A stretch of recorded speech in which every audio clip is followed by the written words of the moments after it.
ये कहानी है एक आदमी की जो जंगल के कानून के बीच जी रहा था। उसका नाम था स्पीयर, एक सिंपल केवमैन जो अपनी छोटी सी फैमिली के साथ खुश था।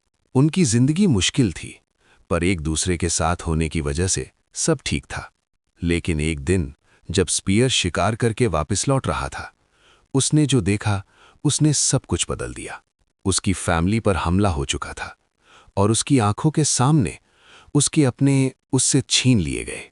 उस दिन स्पीयर ने सिर्फ अपनी फैमिली नहीं, अपनी जीने की वजह भी खो दी। वो अकेला रह गया, खाली, टूट चुका और धीरे धीरे जीना छोड़ दिया। एक वक्त ऐसा भी आया जब उसने जिंदगी से हार मान ली और खुद को पानी में डूबने दे दिया। पर शायद कहानी यहीं खत्म नहीं होनी थी।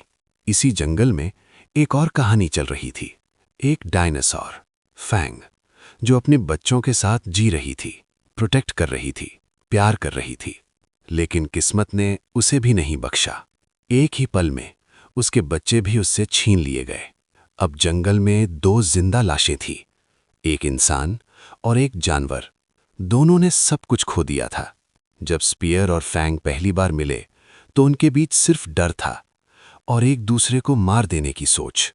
लेकिन फिर उन्होंने एक दूसरे की आंखों में वही दर्द देखा, वही तन्हाई, वही खालीपन।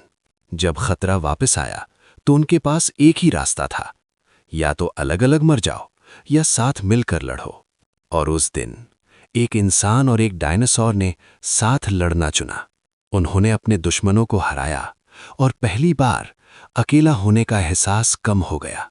बिना एक शब्द बोले दोनों समझ गए कि दर्द सबका एक जैसा होता है, चाहे वो इंसान हो या जानवर। उस दिन सिर्फ एक जंग नहीं जीती गई, उस दिन दो टूटे हुए जीव एक दूसरे का सहारा बन गए।